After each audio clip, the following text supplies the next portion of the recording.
Hey, welcome back. This is Fanproz, back for the start of this Knicks season. It's me, your host Elo.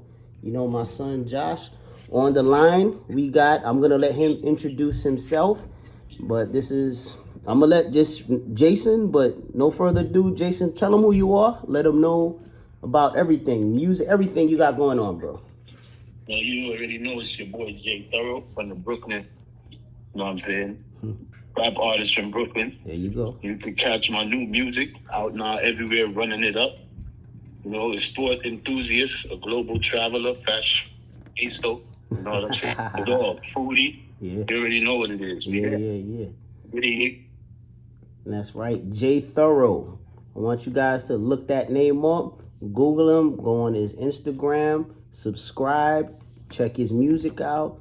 He's a deadly MC, cut from the classic cloth of MCing. We don't look in a phone to spit a flow. We just do it off the top of the head, man. We can write about anything, rap about anything, create about anything. But enough. You know, I don't got enough time to talk about my brother's accolades, man. You know what I'm saying? We're gonna talk about our Knicks. The season's about to start. Preseason pretty much finished. You know, so I think all the kinks are kind of in. The last time we spoke to you guys, we talked about Tibbs on the way out. You know, the likes, dislikes, and I was happy that, the Knicks made the move. It was something I screamed about, especially that last final game. That game, it's crazy. I've gotten over it, but it still hurts. I can't even really watch that last game when the Knicks got eliminated, man. I saw so much left on the table that the Knicks were supposed to do that they didn't do. And it wasn't all Tibbs, but a huge part of it was Tibbs. Usually what you get with the unit comes from the top. You know, you can be a star player, but if you got a coach that's very, how can I put it, forceful, imposes his will like a Tibbs was, and it's his way or the highway. It's hard to play your game. It's hard to kind of be free and create and react to what you see on the court. The same stuff you would talk about, read and react. That offense wasn't doing any of that. It was let Jalen pound the dribble for 10 seconds, guys stand still in the corner. You know, it was just let Cat flail out to the 3-point line, and then it was. He should be in the lane. Yes. I don't know what he was doing out there, but yes, it was a disaster. So one of the most dominant inside players in college, absolutely, all of a sudden goes to the NBA and is shooting threes like he's Steph Curry or something from way behind the line. And listen, he can shoot them, but you have to keep people on their toes and mix it up. Also, one of the accolades of my brother here, very good basketball player. You got, guys here that play ball. My sons played. This guy on the phone, J Thuro, very good basketball player. One of the best jumpers that I've seen up close. Sam, word up, man. Before the Splash Brothers. Exactly. Me and Beans was the Splash Brothers. Absolutely. Rest in peace, Bino. Our brother Bino passed on, man. Another great shooter. But guys that know the game. We grew up knowing the game, I'm a little bit older than Jay, but we all grew up in the era when the NBA, it was based off of the fundamentals. And that's why you saw a lot more dynasties back then. You saw a lot more teams that were fundamentally sound. You didn't see so many teams that would leave you scratching your head offensively and defensively. Everybody knew they role. That was the other thing. Like now, they role. So you can't build a dynasty on a team where one day this guy is this guy, but then the next day he's somebody else. Everybody don't know their roles nowadays. So everybody want to be a star. Nobody want to just be the guy who grabs the rebound. Nobody just want to be the guy that locks in and guards the best defender every game. Do the dirty work. Everybody just want to be a scorer and be like, yo, look, I dropped 30. And at the end of the day, that's not what's going to win you championship. If you look at all the teams that won in recent years, break it down. Everybody has their roles. Like if you look at the Celtics, everybody know they roll. If you look at the Denver Nuggets, everybody knew they roll. If you look at the Oklahoma City Thunder, everybody knows they roll. You know what I'm saying? With the Knicks, that's why we lost. Yeah. Because people don't know they roll. You know what I'm saying? Hopefully now Mike Brown can change that up. Yeah. But go ahead, bro. Go ahead. But so now, like, Cat can't be at the 3-point line and touch him up. You know what I'm saying? Cat needs to be in the paint. Yeah. Brunson can't be, like, the truth of the matter is Brunson ain't no Steve Nash. You know what I'm saying? Brunson is not like a super passer. You know what I'm saying? No. He can pass. He can pass, but he'll never be. No. Nash, Kid are elite level. Magic, my childhood idol growing up. Those are elite level passes. That's not. We're not asking him to be that. Yeah, elite. CP3 is elite. Yeah. Yeah, when he makes his passes, he makes some good passes, but there's guys that be open that you don't notice because he's more of a scorer. You know what I'm saying? So they need to figure that out. Like Mike Brown, whoever, needs to let them know, all right, we know you can score, you can do all this, but we do need you to be able to break teams down and pass the ball. And be more disciplined. Yes. Like how Shea is. Just be more disciplined. Don't get too much into the you're strong. You're 6'2", 200-something pounds. Yeah. So you're not going to get all those calls that you think you're going to get. You know what I'm saying? So you just got to keep your mind right, too. Don't be arguing with the refs and putting your hand out. Yo, you hit me. Because you're a superstar. You're not going to get all those calls, especially when you're so brolic. So, just like Shaq. Shaq got fouled many a time. And they get no call because he's the biggest guy in his position. So they're like, that ain't going to work. Yeah, I mean it looks good though, man. I like what I see kind of with this season coming up. You know, I think one of the biggest, and we'll just jump right into it. One of the biggest surprises of this season coming up that I think everybody was kind of surprised with was who the Knicks hired as the head coach. Mike Brown, to me, I think was, at the time, I was happy with it. I thought they would go after the Denver coach. I was thinking either him or the other coach that they had kind of up and coming. But settling in on Brown, I think, is good for one reason. The Denver coach, he was too problematic. I could see him wanting power in the organization. Dolan's not going to give that up. So I already knew there would be a clash. There would be a clash with that. And I think one of the things the Knicks wanted from coming out of Tibbs is they wanted a little bit more say-so and control in how the team was run. They wanted the players to have more input in the systems that would run. With Tibbs, he controlled everything. And he was the type of guy that even if you kind of stepped over him, like during the draft, you know, he didn't want Obi. You know, that was a draft pick, you know, by Leon. You know, a lot of these other guys, Quick, I don't even think he wanted Quick. That was a Leon pick. A lot of these guys had to be imposed on Tibbs. And a lot of times he would not even play them just out of spite. You know, kind of like Stefanski. I'm just sidetracking the coach from the Browns that's benching Shador. Shador's wasn't his draft pick. The quarterback ahead of him was, and the Dylan Gabriel, and he's bad. You know, he's like 5'11", could barely see over the line. But just to spite, just to stand on his, like, no, I'm not gonna play him. I didn't want to draft him. A lot of times you gotta work with management. You have to, especially because you're there for one common goal. Leon, along with Dolan and everybody else, just want to win. And there's things that they may see that you don't see. Tibbs was caught up in a lot of his old school ways of running plays, of offense, and not really getting the best out of the players he had.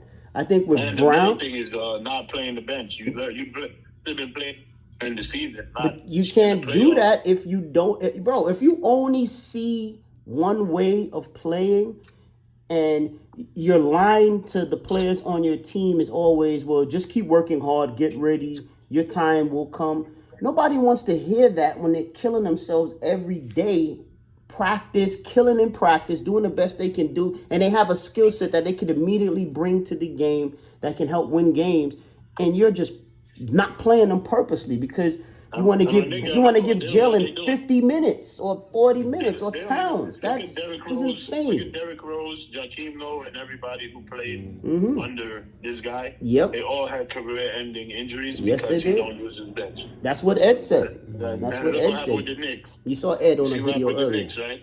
At the time when we need our people, they hurt in the playoffs because you overdid them in the season. Yeah. The season, you're supposed to just make sure you make it to a good spot in the playoffs. You know what I'm saying? Don't gotta overdo your guys. We're the Knicks. We're gonna be in the playoffs. You know That's a given. They gotta be fresh. They gotta be there for the finish line, dude. You can't be like playing the Pacers and these guys are hurting. As a and this is something. This is a point. Before you continue, hold on. Before we continue, right? First of all, that Pacers team is not even that good, bro. That's why I hurt. That's why it hurt me. And Josh, we were definitely that loss hurt. It hurt, bro. I haven't gotten over that yet. I still haven't gotten over that yet. You lost to Tyrese Halliburton looking like we were better than that team. We were better. Our bench was as good if we would have used them, and we were better. But one of the things that Josh Hart said, and Josh Hart's going into this year with injuries, man.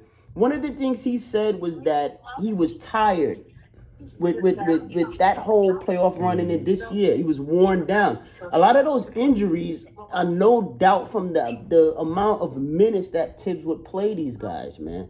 So I think now having Brown here and Leon Dolan, they met with him before he was hired. And they told him, look, this is what we had with Tibbs. He played guys way too much. He did not play enough for the guys.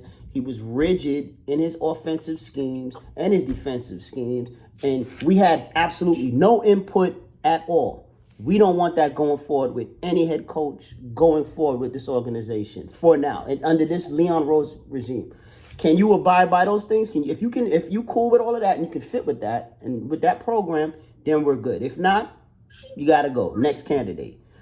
Mike Brown was smart enough to say, you know what? This is a huge opportunity. If I can make a finals or even win a title with the New York Knicks, immediately that shoots my resume through the roof.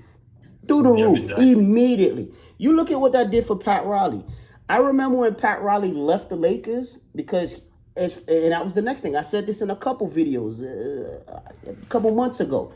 He had worn that Laker team down to the bone with the long practices growing. He was cut from that same cloth of Tibbs. But what made Riley great, he knew he had to adjust. He had to adjust his style. He was a solid offensive coach. When he came to the Knicks, he became a great defensive coach. But he had to switch up some. And then some of his old mistakes came back to bite him and kill him. You know what I'm saying? John Starks stinking it up in Game 7.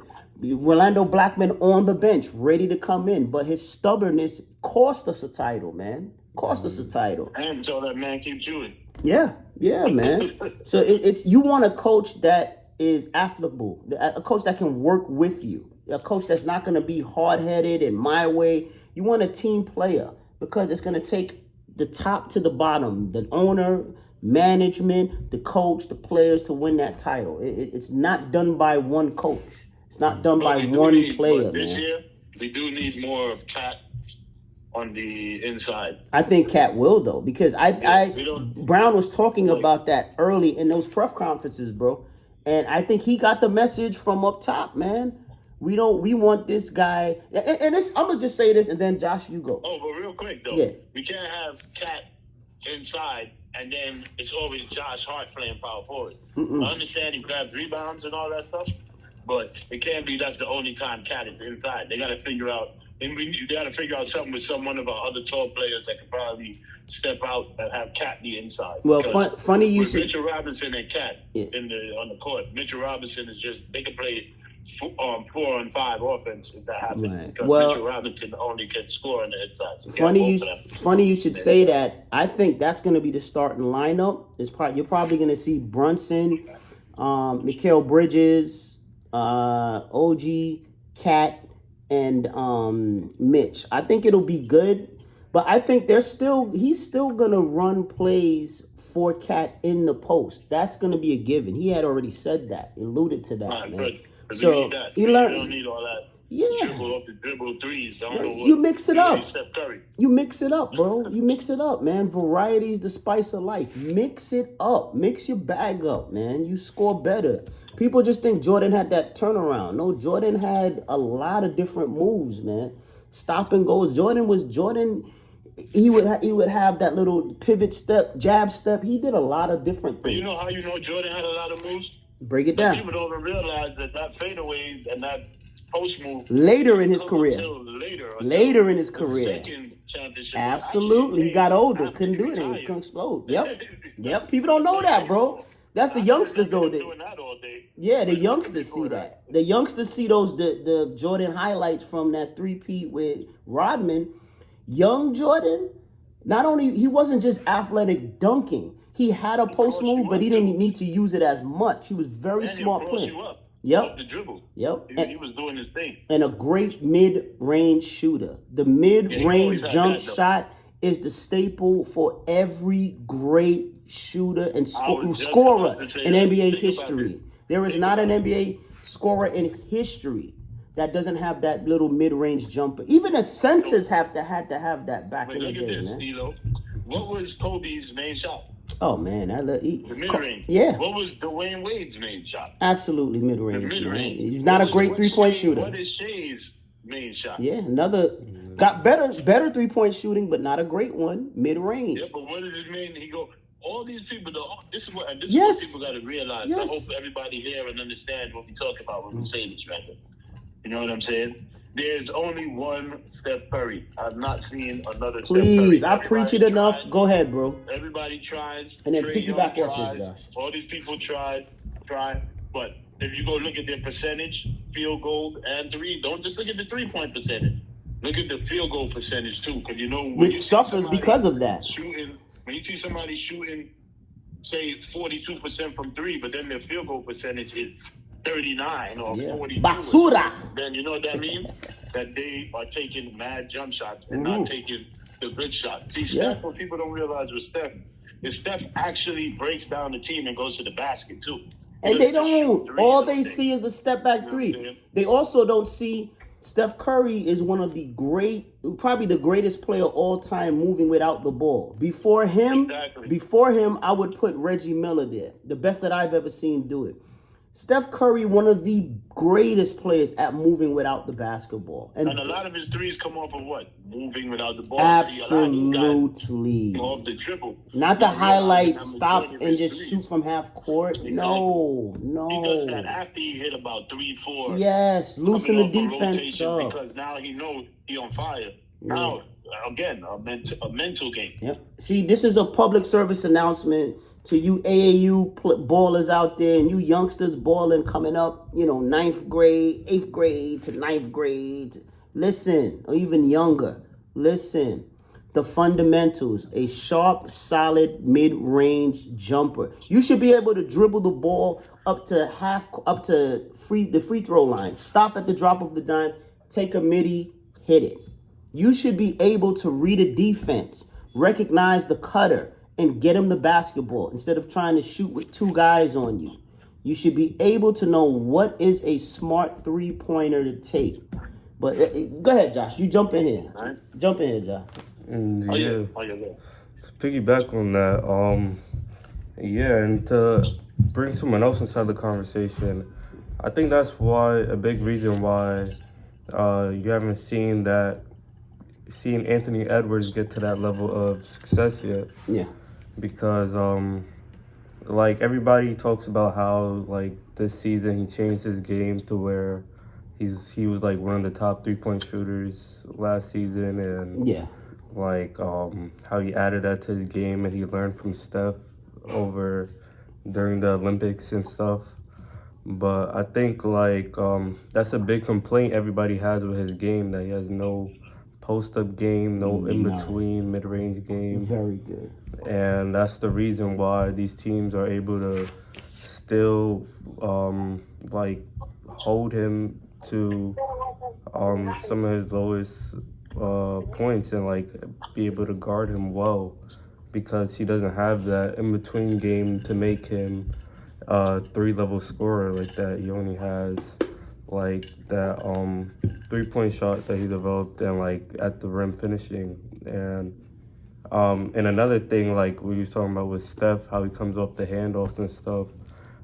That's another thing. I don't think Anthony Edwards gets like that with his game, where a lot of his usage is really high, where he's having the ball and he's like, most of his threes are either just off the dribble threes, where he's trying to do like a step back into it or like a pull up into a three, and like those are low percentage shots that could be defended by some of the like guards or wings inside the league that have that length and that versatility to defend a guy like Anthony Edwards. So I think that's a big reason why how like you see how the NBA is trying to push Anthony Edwards and stuff, but big time. That's the reason why he still hasn't gotten to that level of like a Shea now, or like he can't be compared right now to like how they want to compare him to Michael Jordan or. Which is ridiculous. Like, you gotta stop with this Michael Jordan. And I'm a Knicks fan, and I hate I don't like Jordan as his character, how he treated other people, but he is the greatest player I have ever seen.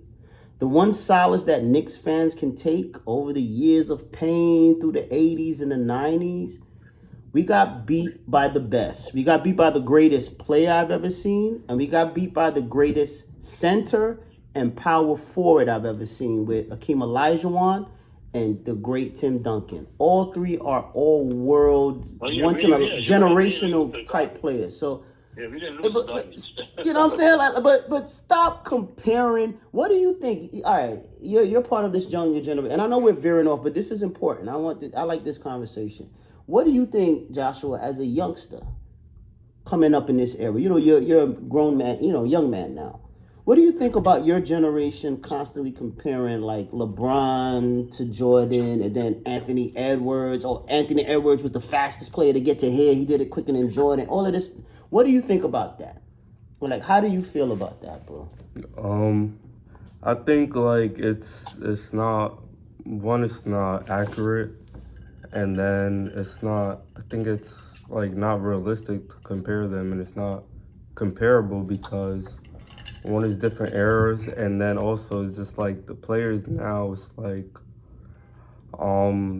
they just like the fundamentals of like scoring, they don't possess it like that anymore, and it's like the like basic necessities, like the mid-range game, is kind of like a dead thing now. What about the post? What about post moves? Game. How do you feel about that, dude? Because that was a given. When I grew up watching basketball, every great guard had a post-up move. Magic used to kill people with the post. People just think he was one of the greatest point guards ever, but he's one of the great post moves. The great Isaiah Thomas. All of these guys had post moves. Great mid-range shooters. Stop.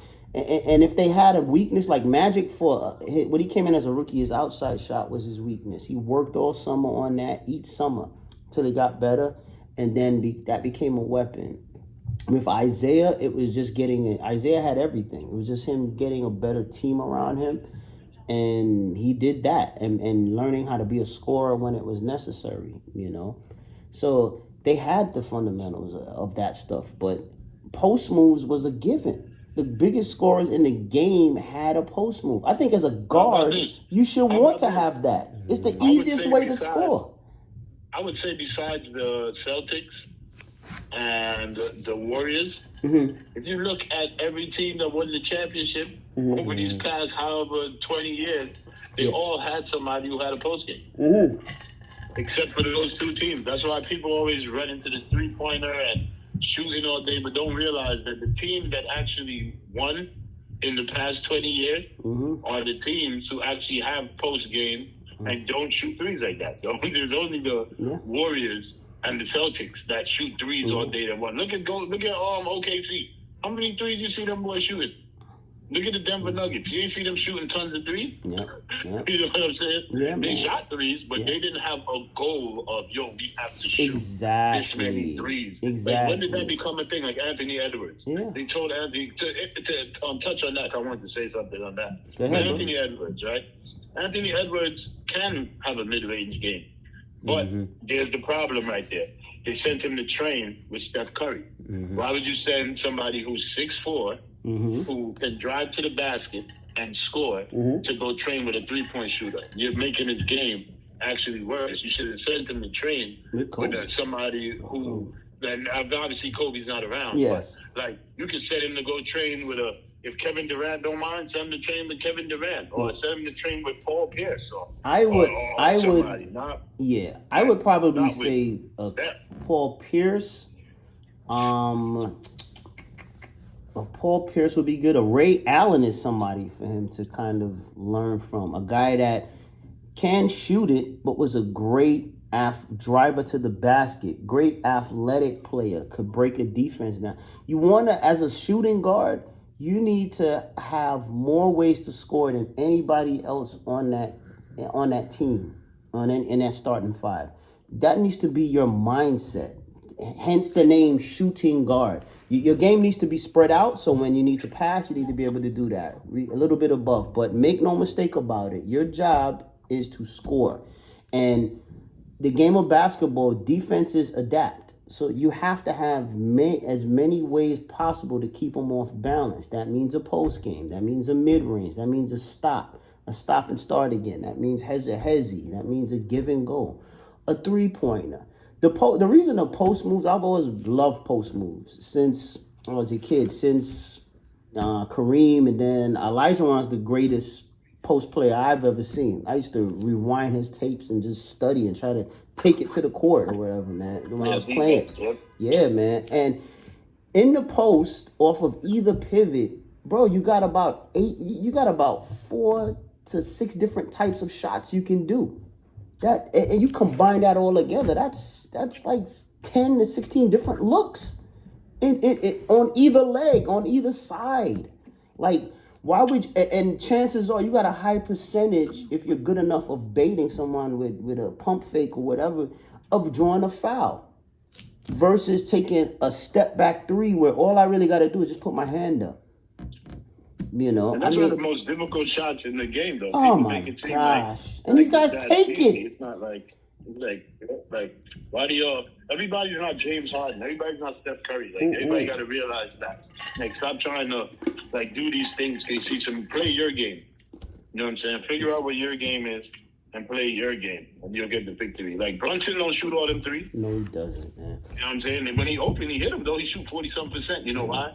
Because he take wise 3-point shots. He don't just take threes. Like, when he's on fire, then you see Jalen Brunson take some shots that you think, wait, why he took that? But he go in because he's on fire. He knows that. He's feeling it.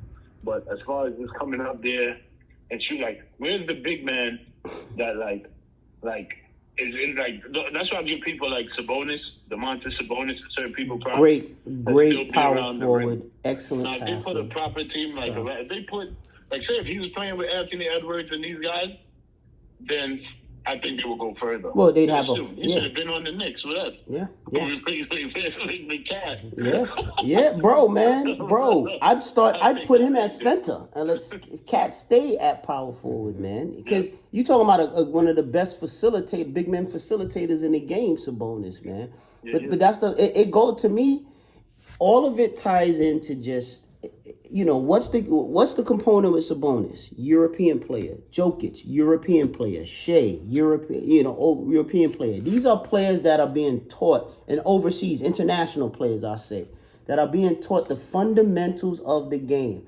I never forget, I heard an interview with Jokic, and they asked him, how did you get so good and coming from where you were? Jokic was like the last pick with Denver. That's probably one of the greatest draft picks of all time ever made by an organization, the Denver Nuggets. Yes. And what he said was that, when we're learning basketball overseas, they're teaching us all of the fundamentals. There's no such thing as a guard. You do this, that, and that's it. You have to learn everything. everybody has to be involved in the team. Everybody has to be able to do multitask so that you're all one big cog of machine moving. So we need people moving. We don't need people standing in corners. AAU, organized basketball now, that I've seen over the last couple of years, especially, coming to my son's games and his tournaments and stuff, it drives you insane if you are cut from that basketball cloth of knowing the fundamentals, watching all-time great players that still hold these all-time great records that this new generation has not beaten yet. It doesn't mean I'm bashing the new generation, but the new generation can skyrocket if they take advantage of the knowledge that has been handed to them. That's there. Learning a post move or two or three, learning a consistent mid-range and focusing on that, building out. We used to call it you're building in outward. Back 80s basketball, you had a great center, dominant center. Get him the ball inside, they double, you kick it out to the open shooters, and that was your half-court offense. Who's the best player in the league right now? A mid-range player.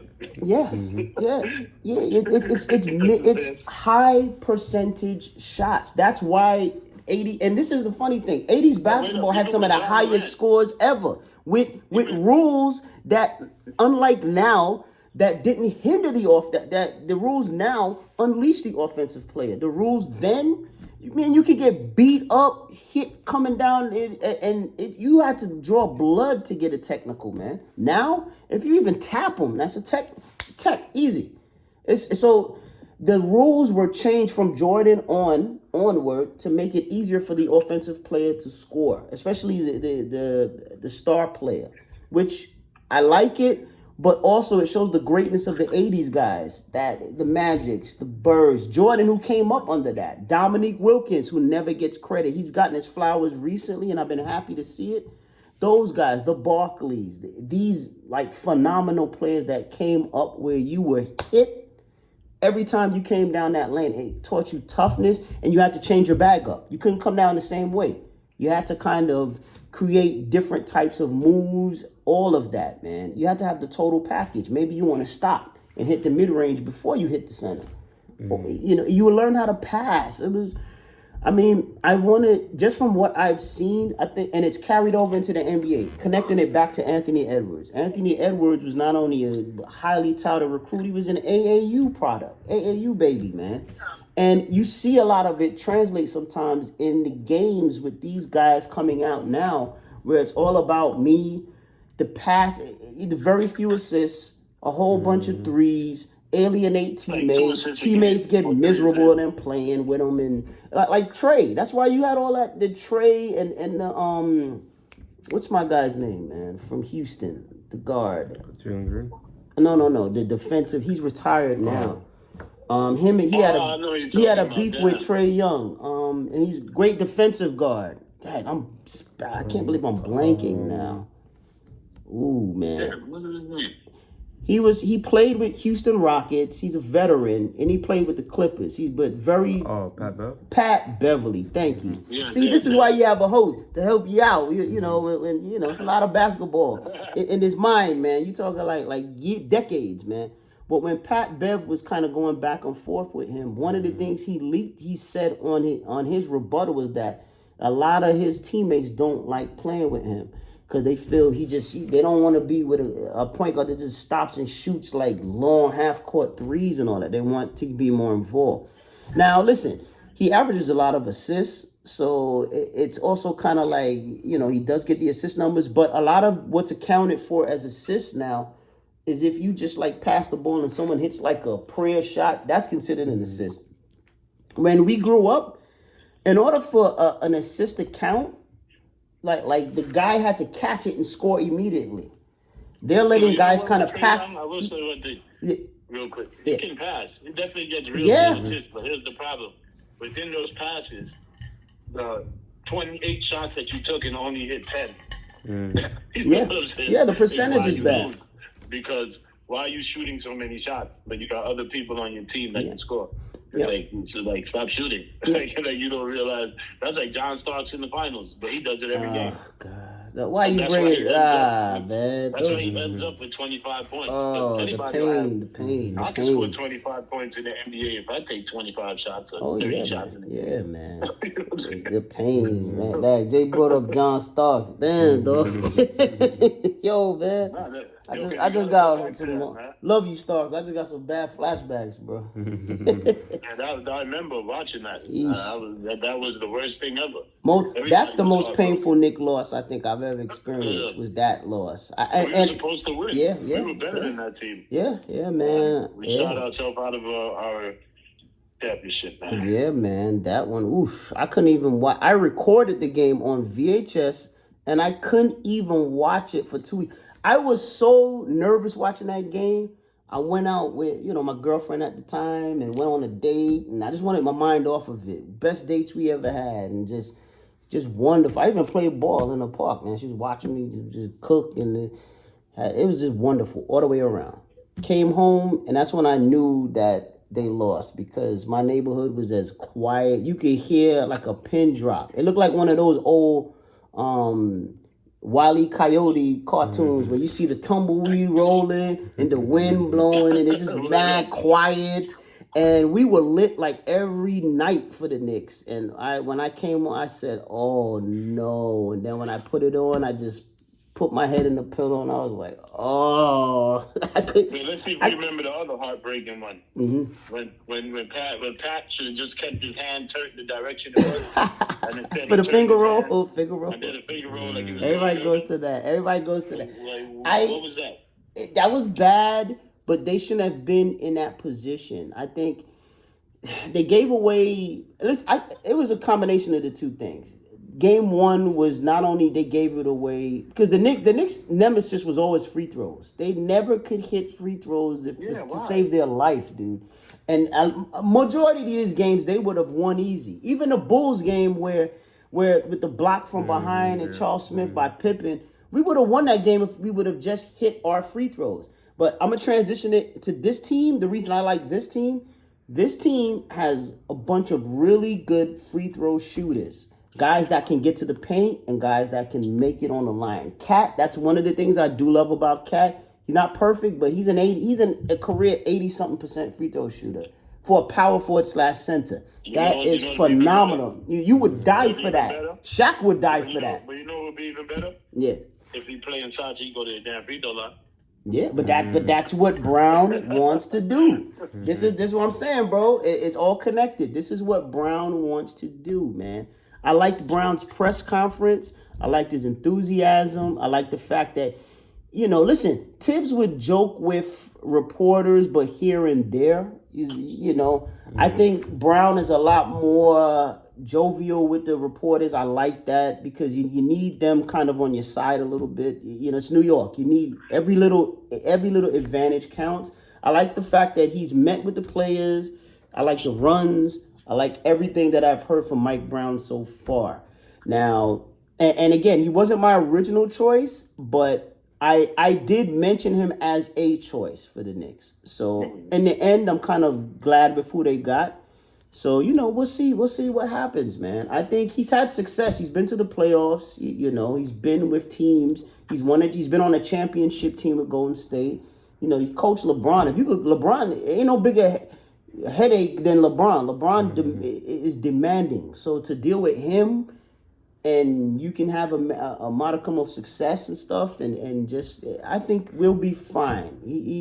If you've seen LeBron, Jalen Brunson, or that don't mean nothing to you. And you've seen a Steph Curry, like a Jalen Brunson, a Cat don't mean nothing to you. So I think he'll be fine. I think we'll be more prepared. The bench is definitely going to be played. So as far as the coaching hire, I like it. Josh, what do you think? And then Jay, you go. Go ahead, Josh.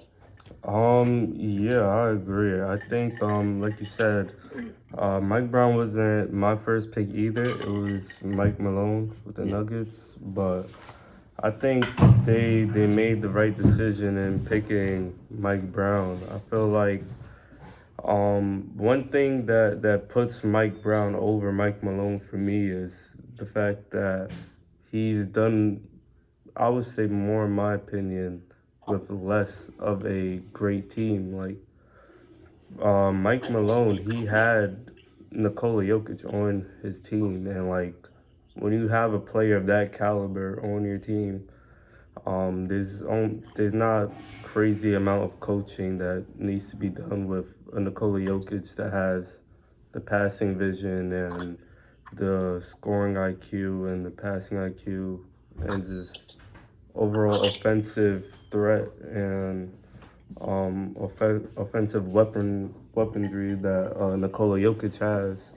So I feel like what Mike Brown did with that Sacramento Kings team, with bringing that team to their first playoff opinion, and then putting on, like, I forgot if the Golden State series went to 6 games or 7 games, but being able to be that much of a threat to the eventual champs of that year with the Golden State Warriors, I feel like doing that with the roster that he had and what he did for Malik Monk inside that series and what he did for how he elevated De'Aaron Fox and Sabonis and the rest of the guys on that team, where on paper you put them up against the Warriors and the Warriors were the champs. So do you think they would get like completely like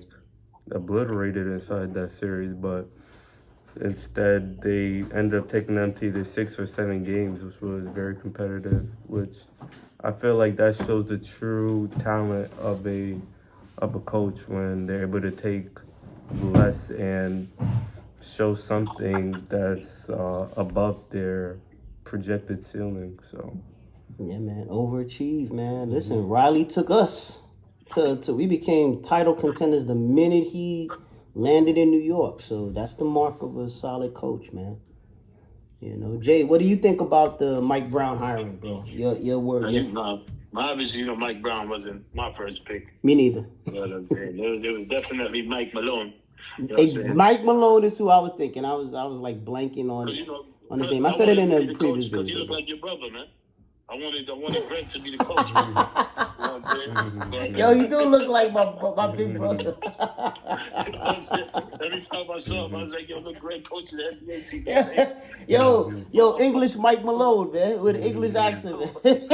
I'm lying. Yeah. Like Mike Malone. What's going on with you blokes? But, see, now the thing with Mike Brown, like, I'm enthusiastic about it. You know what I'm saying? But I think it's gonna be the same thing that usually happens. He's gonna take us somewhere. This is the best team he had, that I think so far, that he's gonna coach. But I think that what's gonna happen is he's gonna build this up even more, right? And then he's gonna get fired, and then somebody else is gonna come and take us to the championship, and we're gonna win. Okay, you think with Mike Brown? Yeah. Okay. I think that he's gonna build this up. Okay. And then he's gonna get fired because he's gonna end up losing in the same place that's what happens to Mike Brown. He's a very good coach. He builds teams up, and then there's a ceiling that happens. It seems like they can't pass a certain place. Same thing that happened with Atlanta. All right. Same thing happened with Cleveland. Same thing happened with Sacramento. And then they fire him. So I feel like that's what's gonna happen here. But the next person that comes, it's sort of like how Mark Jackson did with Golden State, and then Steve Kerr came and they gave him all the credit. Okay. I think like that's what's gonna happen with Mike Brown. All right. I'm hoping it doesn't. I'm hoping he finally gets his just due and actually like takes us to the finals and win something. Right. This team should go to the final. But I mean, I'll rebut that with only one thing. You look at a Larry Brown, who was a career middle of the road guy, very good coach, but it'll only get you so far. Larry Brown was the one to take the Pistons to the championship. They had a great coach the year before, Rick Carlisle, someone who we unfortunately know too well with this past season, man. So I think it's the coach. It needs to be the right coach at the right time for the right group. You know what else too? I think I'm gonna say this. Our championship wishes hinge on Carl Anthony Towns. At the end of the day, like, he has to come with it all 82, whatever, how many games he played. He needs to come with it because, like, I see games where Jalen Brunson starts coming with it, and Cat Williams doesn't demand the ball. I said Cat Williams. Okay? Or Anthony Towns does not demand the ball. Yeah. And it's like, yo, you have to do in the huddle.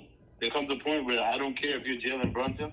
You gotta demand it. You gotta demand. You gotta be Shaq. Pass me the ball. You gotta be Shaq. Back and forth. I go, you go. I go, you go. Sort of like the Lakers, how they had a whole plan where there's a point where Kobe would take over, but then there's a point where it's enough of you, Kobe. You don't argue with Shaq just either. Shaq be like, give me the ball. Now is it. I think Kobe was the only person that had the guts to say no at times, but Phil was able to navigate it. But any dominant post player, especially big man, you got to demand the ball. But again, I think with a new coach, because again, part of Thibodeau's, part of his game plan was just to let Jalen get it and pound the dribble, and he wanted Cat out. He used to have Cat out on the wing, 3-point line, and never ran a pick and roll, pick and pop with him. Never. Which amazed me. Cat on the wing. Right? Amazed me. And Josh Hart is the one going for rebounds all the time. Yes, I know he gets rebounds. But don't you think it'd be better if both of them was going for the rebound? Both of them was near the rim? Well, now with Mitch in the lineup, you'll have Mitch under the rim getting the rim. You have one of the best offensive rebounders in the sport getting rebounds under the rim. So I think, and that was a lineup that Thibodeau should have went to way early. The minute Mitch was healthy and playing, they should have started to work that lineup in, getting ready for the playoffs. He didn't do it until their backs were against the wall with the Pacers. They were down 2-0 and it was too late. You know what? Just to touch on something we spoke about before too. Yeah. This is when I was talking about passing. Yeah. Like this is what you gotta think. This is how like with Jalen Brunson definitely needs to work on his passing. Yeah. I haven't seen that boy throw that many alley-oops. He can't. He had issues. Mitch used to complain about that. He wasn't the best at it, man. Exactly. You got Mitchell Robinson. You need to get your pass accuracy right. You know who was a great lobber to Mitch? You know who was a great lobber to Mitch? But he's not here now. They traded him. R.J. Barrett. Barrett was a very good passer with the alley-oop, man, to Mitch, man. I think he's kind of seen that now and kind of realized he needs to work on that. Mitch was very vocal with them at different points last year and the year before. So that I kind of like. And he'll be in a starting lineup now. So I think you'll see Mitchell Robinson was he was the turning factor of those playoffs, man. He's such a pivotal player to their the success. energy, like you see, all right, so that's you know what I'm saying where I got to bring it every night? That's what I'm talking about. You see how Mitchell Robinson every night, no matter what, he's bringing it, going for them boards, fighting, blocking shots, altering shots, changing offenses. You have to be at it. You can't have one night where you add it, you miss a couple shots now, and now you no. That's not how we do things. Not in New York, buddy. Yeah. All right. So on Mike Brown, I'm happy with the move. I think it's a good move. He wasn't the first choice. Mike Malone was mine, like Jason. Josh, who did you want to be the coach before Brown? My pick was Mike Malone. Mike Malone. So I think we're kind of consensus on that. New York guy, but, I like the choice. I think Malone would have probably been a headache eventually with the front office, and they didn't want anybody close to Tibbs. I think Ian Begley had kind of mentioned that too early on that. And it makes sense. You want a consistent, free-flowing organization from top to bottom on the same page. So I think Jason thinks he might not make it to the promised land with us.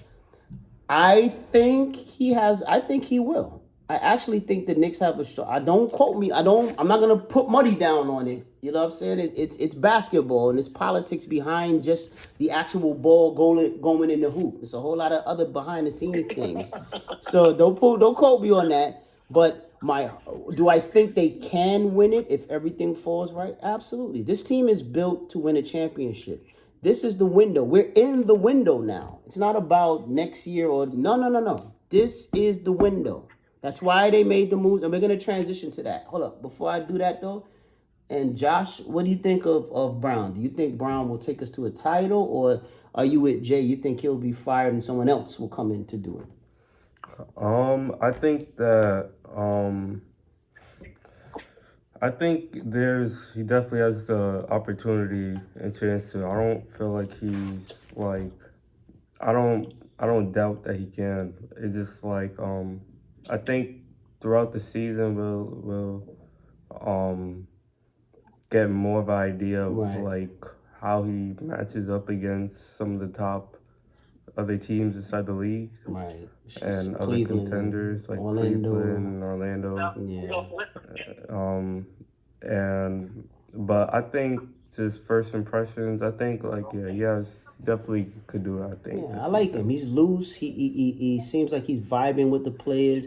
He's very meticulous. Like this guy watches videos after the preseason games. He has watch sessions with the players.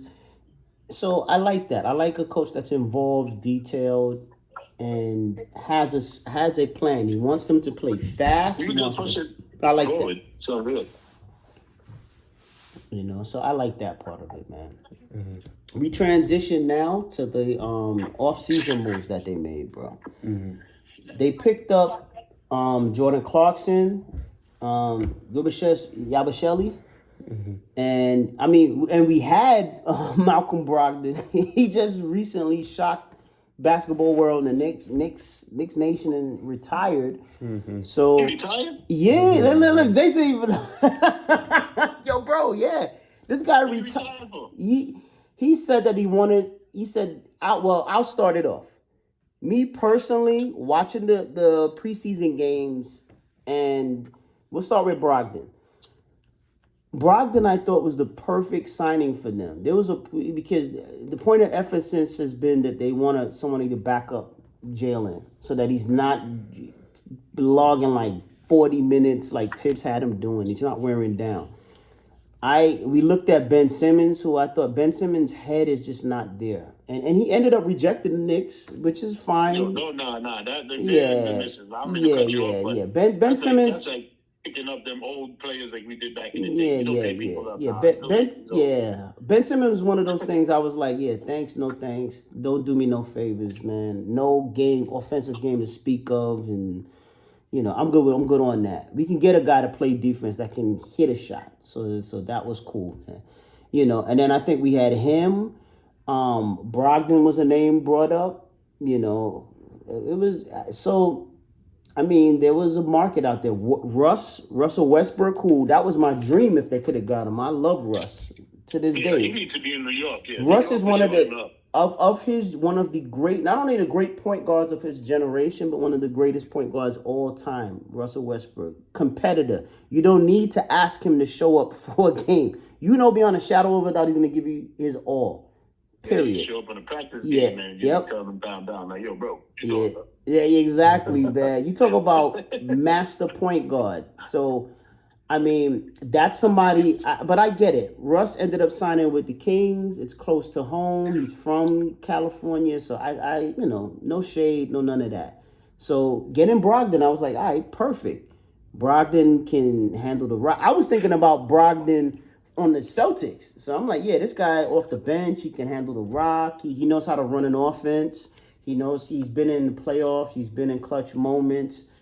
Solid NBA pro. We should be good. Fast forward a couple of days ago, he retires.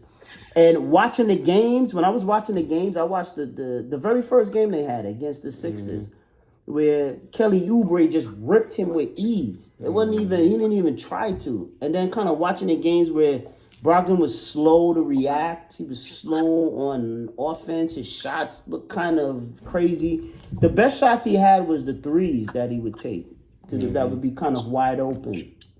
But Brogdon, to me, looked like he just didn't have it anymore, man. He looked kind of like how, I don't know. He just looked like he was like washed. I'm gonna tell you what it was. He looked washed, man. I'm gonna tell you what it was. Washed, dude. Listen, when you come to this city that we so love and grew up in New York, you gotta be ready, man, for these lights, man. These lights ain't no game out here. Yeah. Yeah. Because you know what you're getting into. You can't. If he's doing all that now, he probably thought to himself, man. He knew it. Season start. Yeah. And I play like this. These fans, I'm a guard. Bro, I was saying it from the couch. Like, yo, bro, you supposed to be a point guard. How you let a power forward rip you like that? And then I'm like, bro, how you can't get around this guy? And then I'm like, bro, you supposed to be setting the offense up. Like, why you like stagnant? But then it also kind of hit me too. It's like, yo, man, he's a little old. He's an older player, man. And then and then I'm like, yo, you can't just. The Knicks wanted him. He was brought here to be the backup. The Knicks made that abundantly clear, but you can't force it into fruition. If the body knows, it's kind of like when we got who was my guy again, man? I'm forgive me, y'all. My mind is going. Who's the point guard we picked up from Charlotte? The Bobcats that came to New York finally, and that was our point guard. We finally got back. Kemba Walker. Oh, Kemba Walker. We got Kemba. I was elated because I was thinking about Bobcats, Kemba, and Kemba on a Celtics again. Another Celtic guard that I thought was like coming here. It's like the Celtic curse. They came here and then they just aged overnight. No, let me tell you, man. Kemba was ready for the lights. His body just didn't agree with his zeal, which is what I think happened to Brogdon. The body didn't agree with the zeal. What happened with Kemba? He didn't play for a long time. And when you don't play for a long time, like even look at John Morant last year. John Morant wasn't the John Morant that we know. That was killing. Because when you don't play injuries, ball like for so long against teams in that competitive environment, and then these other people are still playing, they elevate. You're still at the same place. Yep. You know what I'm saying? Yep. But you could train in the gym all you want. There's nothing better than being in the action. So when you do that, you lose it. So with Kemba Walker, they ain't giving me enough time to gain it back. They was just like, yo, because of whatever troubles he had before, they're like, you know what, let's just cut our ties with this guy and get it over with. Sort of like John Wall, another one. Didn't play for mad long. The injuries, bro. Then he played, he ain't have it. Yeah, the injuries.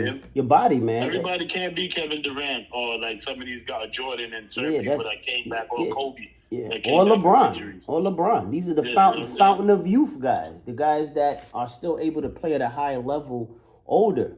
When I grew up, your shelf life for an NBA player was maybe, I think the oldest player I saw to kind of longevity was Kareem. When Kareem retired, I think I was in high school, man. I think I was a freshman in high school. The reason why these people play longer now is because they ain't getting thrown to the floor. So real. But think about that, bro.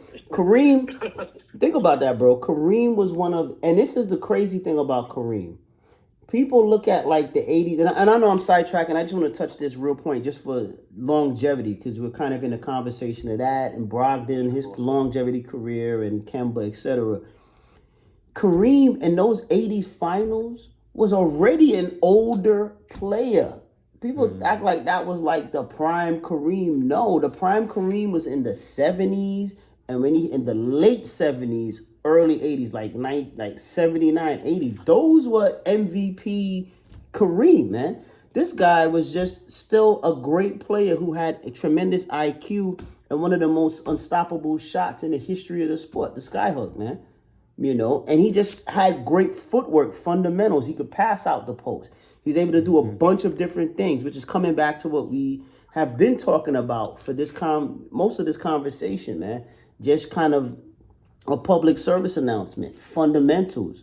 You know what I'm saying? My hope with Mike Brown is that he's going to drill this into these guys, and we'll see a lot of that on the court, man. You know what I'm saying? Brogdon was supposed to bring that, because Brogdon's a high IQ player, very good fundamental player. He's not explosive off the dribble. He's not super athletic, but he's a very intelligent, smart player, cerebral player. It's the reason he was able to be Rookie of the Year and Sixth Man of the Year. One of the very few to ever do that, man. If any, to ever do that, man. You got to be a very smart player to do that later in your years, to still stay in this league. It's not an easy league to be in. Very few spots, man. Very few spots, man. So for all you guys out there balling, you need to be high IQ, intelligent. You need to do a bunch of different things, not just be a one-trick pony, man. You know, even the praised Warriors with the Splash Brothers, did many different things. Do you know they had the best defense in the league? That's one of the main reasons they won. Defense and rebounding. Defense and rebounding, like the great Pat Riley says, wins titles. Draymond Green, one of the greatest defensive players of his generation. I'm not all time, but of his generation. Absolutely. Absolutely. Exactly. Yep. Draymond came close to a quadruple double at a point. People don't even, all these people that trash Draymond Green, they don't even realize he came close to a quadruple double a couple years ago. You know how hard it is to do that? Just so you know. Period. No Warriors championship, period. None.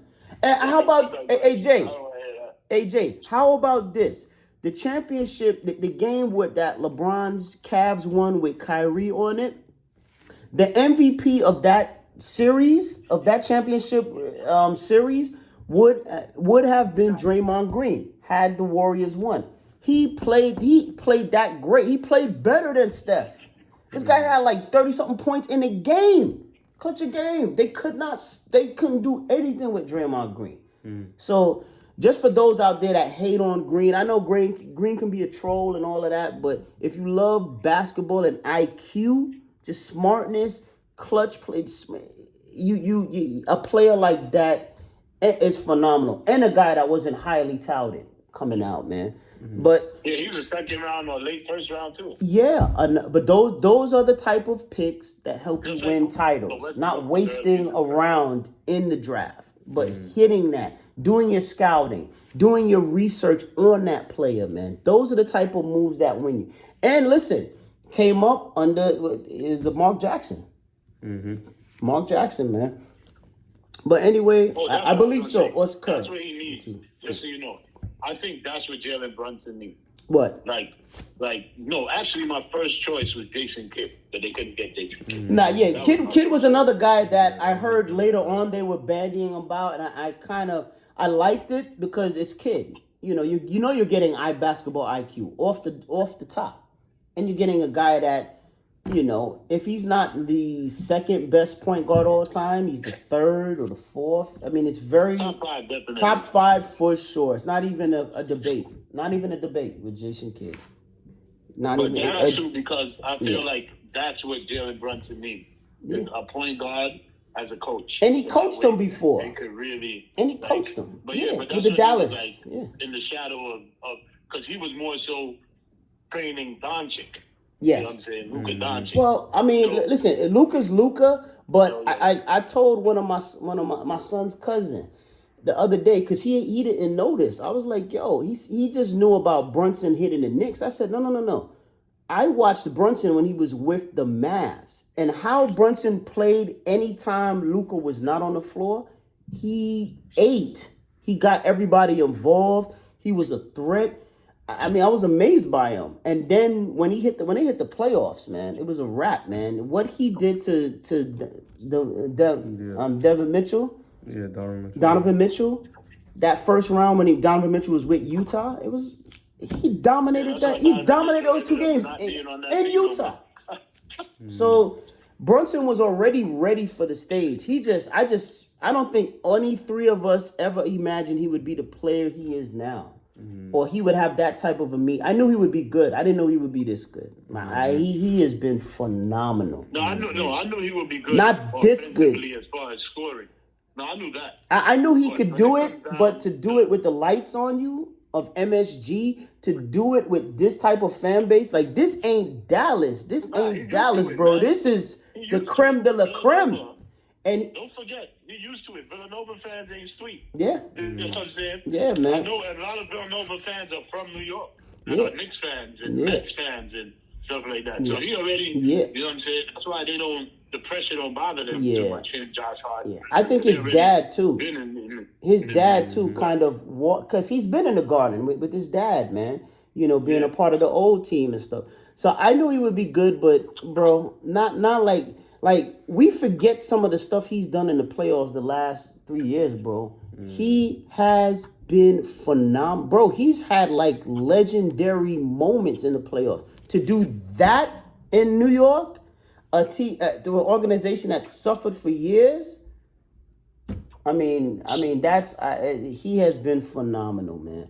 But even if he could pass as well as Steph Curry, then we'll be good.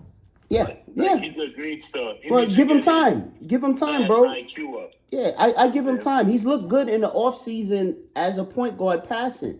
The last game he scored 31. He had a nice pass to, I think, Trey Henson, one of the brothers that we're keeping on the team. Nice behind the back pass, in motion, fluid. Yeah, you feel me? That's what I'm talking he's about. Gonna be good. Some bounce passes. Yeah. Down the middle. You know what I'm saying? Like, he'll be good. I think Jalen had double-digit assists too last year in a bunch of games. So now I think with this coach who's going to impress upon them, we want speed, we want to play with pace, we want to move the ball. When they doubled him when he went to be the bench. better. I'm talking about like set up your teammates like on some amazing like some dude come around the screen on a rack and you hit him and he shoots the three. That's what I'm talking about. Like not those. I drive to the basket. I'm getting doubles because I'm scoring 25 points and not getting assists. I got you. But give it. I mean, that's for me. That's a to be continued. I'm gonna see. We'll watch him this year. I believe in what I've seen so far, and I think he is gonna hit that. I think you're gonna probably have the biggest assist count that and biggest assist to turnover ratio count you've had for Jalen Brunson at any point in his career this year. I think his assists go up, man. But without Brogdon, we'll see what the Knicks do. I think Shamet filled the last spot. We got a dude on the bench, though. Well, this is it. They're gonna. We'll see. We'll see, though. They're gonna have who's a young point guard again? Tyler Kolek. Kolek will fill in at point guard. He's a great pure point guard, bad defensively, but if Brown could continue, this is where Brown has to earn his money. Develop this kid into a passable defender, and while also letting him continue to be, he's just a naturally gifted point guard. He can get everybody involved and being confident and taking his shot because he has a good shot. You just have to instill confidence. You can't bench the kid the minute he misses a shot. All right.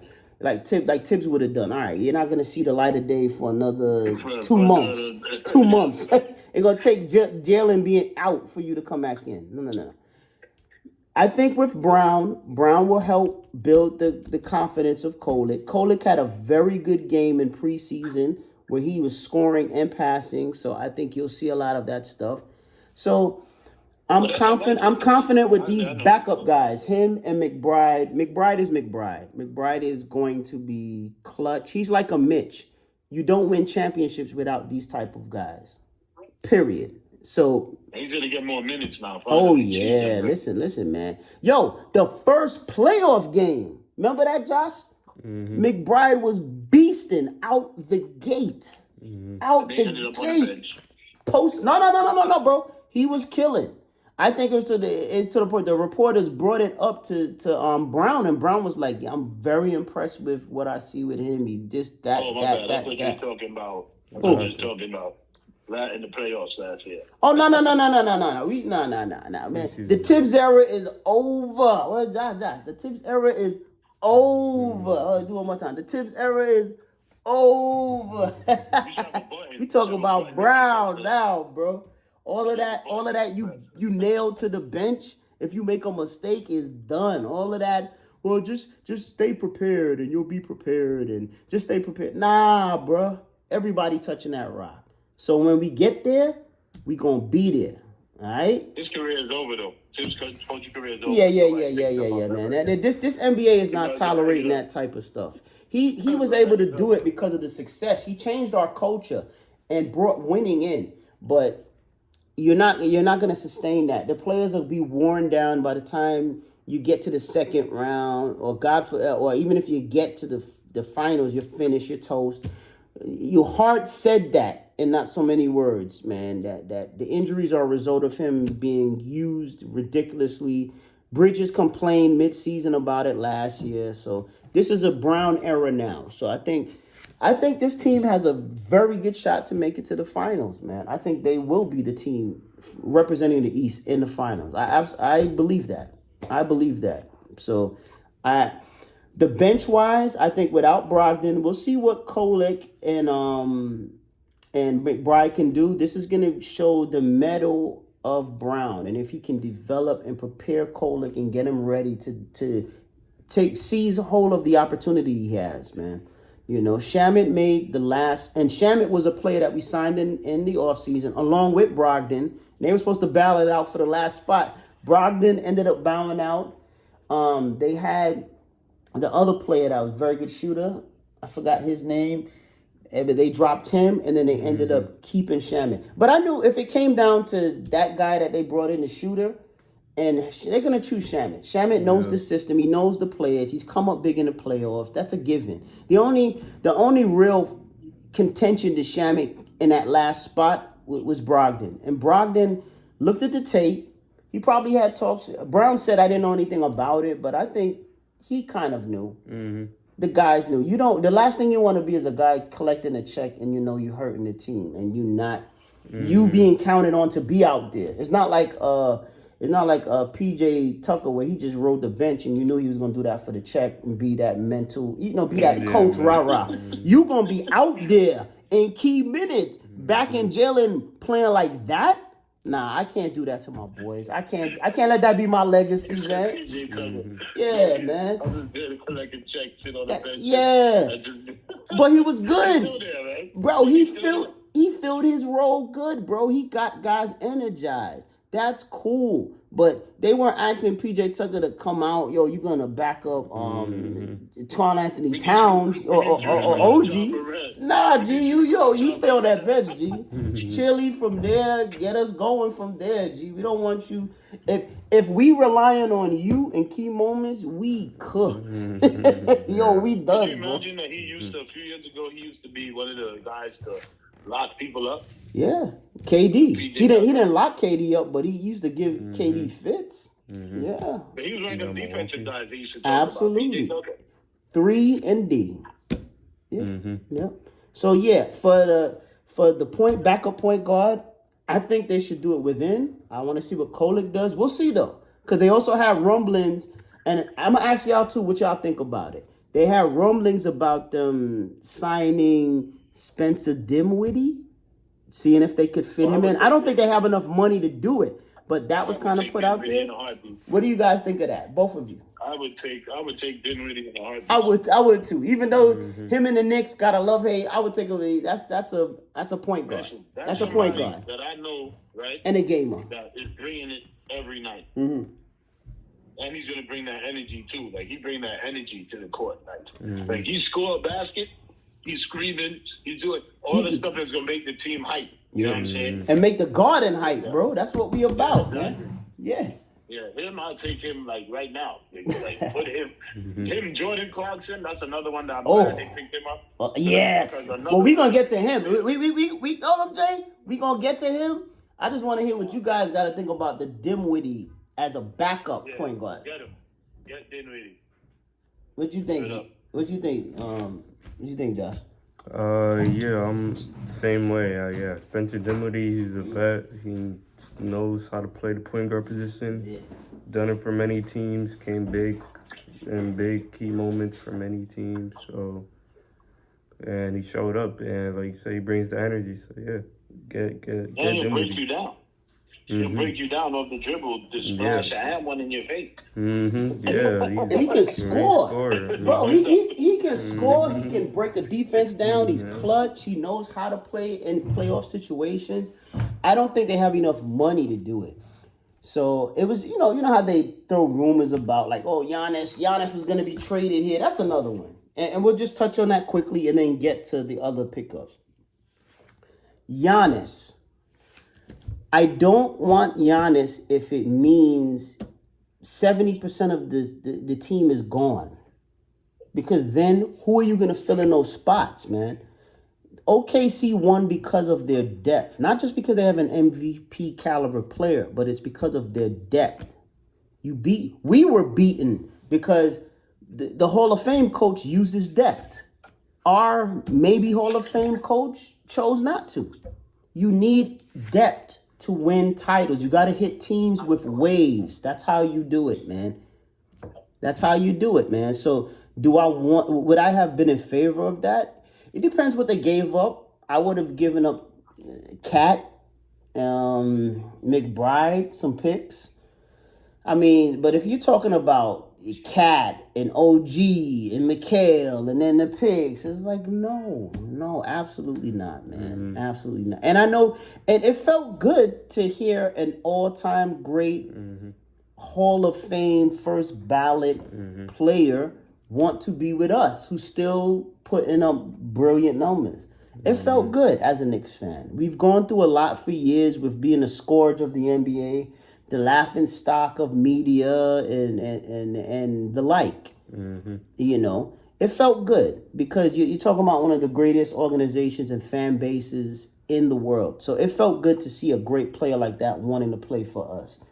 But I'm gonna go to you, Josh, and then you, Jay.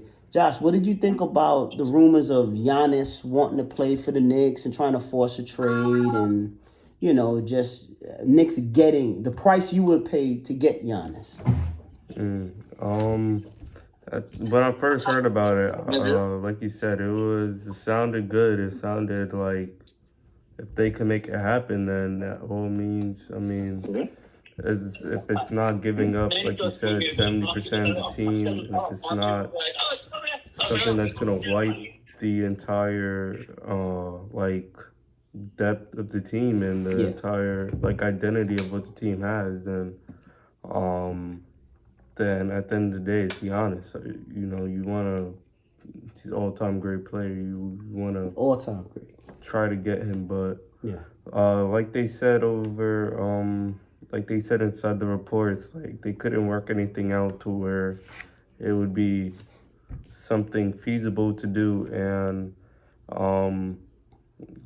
it wouldn't be anything that would actually put them in position to be successful with Giannis, compete, to compete with them. I mean, what you gonna do? Have Giannis and Brunson, and then a team of G Leaguers? You're not winning. They didn't win with Dame Lillard and Giannis.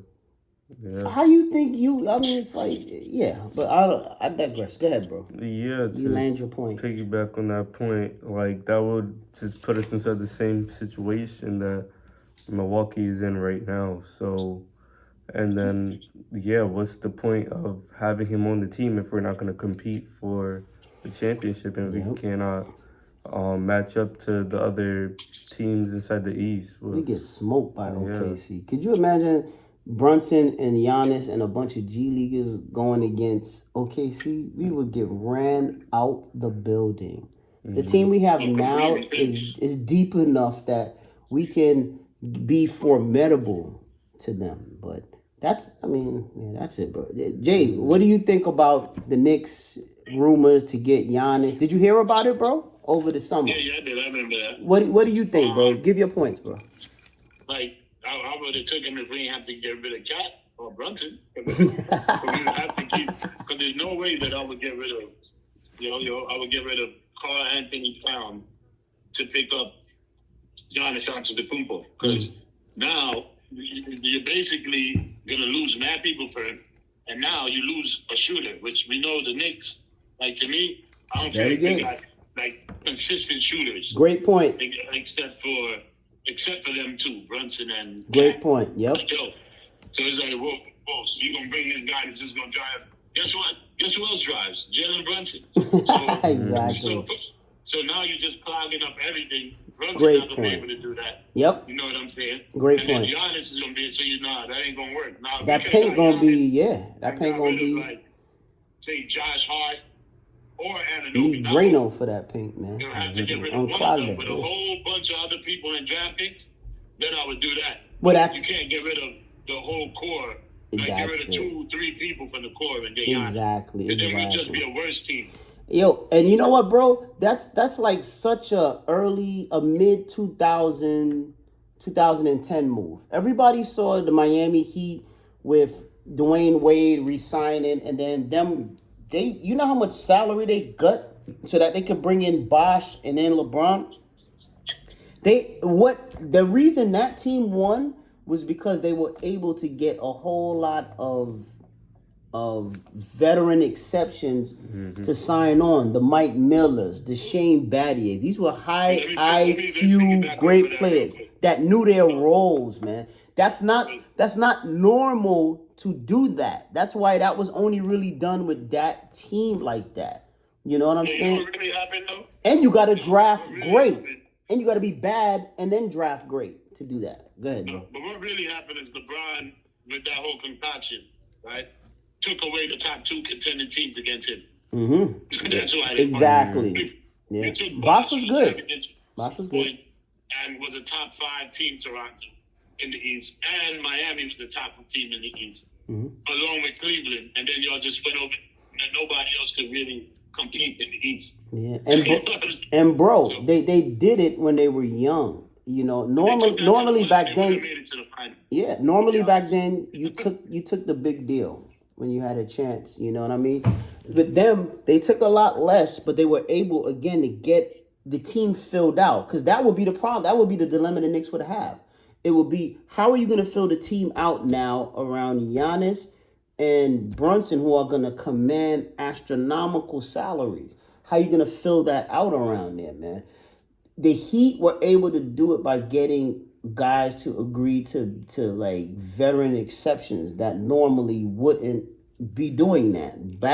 Shane Battier, who's one of the top defensive players in the league at that time. Mike Miller, one of the top 3-point shooters at that time in the league. And was the guy on his team with Memphis when he played as a young guy, man, coming up. So they were able to get, and then draft. You have to hit on it's a lot of things that have to fall in place for that to work. And again, you have to have the best player in the league at that time, which was LeBron. Hands down, man. At a young age in his prime. We're not getting young Giannis in his prime, man. We're getting an older Giannis who's still great, but the timeline is not the same. You know what I'm saying? The Celtics did it the previous year, a couple years. They won a title with Ray Allen, Paul Pierce, and with KG. But that team was already put together well. That was already a good up and coming Celtics team. They had kind of a blueprint. They already been to Eastern Conference Finals with Paul Pierce, and they hit on the draft with Rondo, man, through the roof. One of the great point guards of his era. It's everything has to fall right for that type of a plan to work. They had everything. Those 3 guys were probably some of the most high-paid players at that time too. Yeah. Allen, Pierce. Paul Pierce never gets his credit. The truth, never gets his credit. Great. Those 3 guys. Clutch, and I hate him. He's a Knicks fan. Yeah, man. Like, you need everything to fall right to win like that. The better way, the more time-tested way to win is by building through the draft, making sharp, sound free agent pickups, you know, and doing it that way. You can make the big splashy free agent pickup. We did that with Brunson. That changed everything with the organization. But now we are championship contenders. But it's also the draft, man. It's also about how you draft, man. You know, all of that stuff kind of comes into play too. Yeah. You know. But yeah, so we never run out drafting. But that's another dude, man, listen, y'all. I got a book on the way. I started it a little while ago. I'm gonna finish it, and when the details come up, I'm gonna put it out for you guys to see. It's gonna be a good one. We'll put it like that. It's about the Knicks. You'll like it. But anyway, let's get back to this. So Jay, you was for it for getting Giannis, except if they didn't gut the team for him. Yeah, only if they didn't gut the team. Like, we'd have to keep Cat. All right. There's no way that we do that and get rid of Cat. Nope. All right, I got you, man. What do you think about? We'll start with you, Jay. What do you think about Jordan Clarkson? Oh man, I love that guy.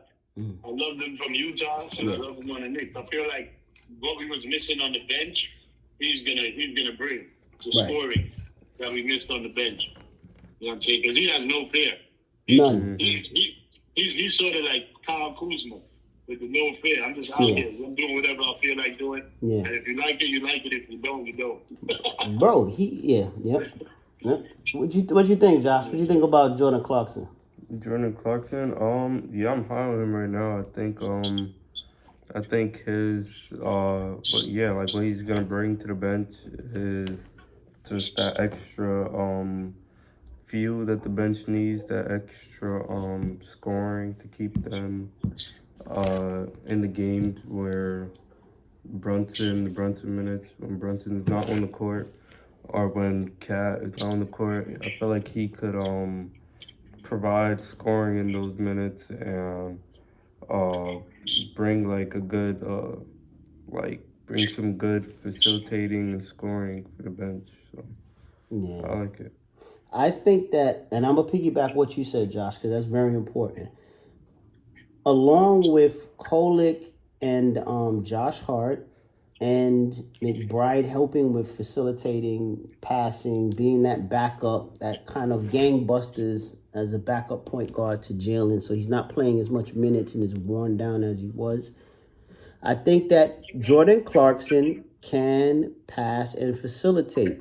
When the Utah Jazz had their main point guard hurt, and Jordan Clarkson would have to fill in because I used to watch Jazz games. I watched Jordan Clarkson. I ain't gonna lie. I play fantasy basketball too, so I've had him in some leagues. So I've had Jordan Clarkson a couple times, man. You watch the games more closely.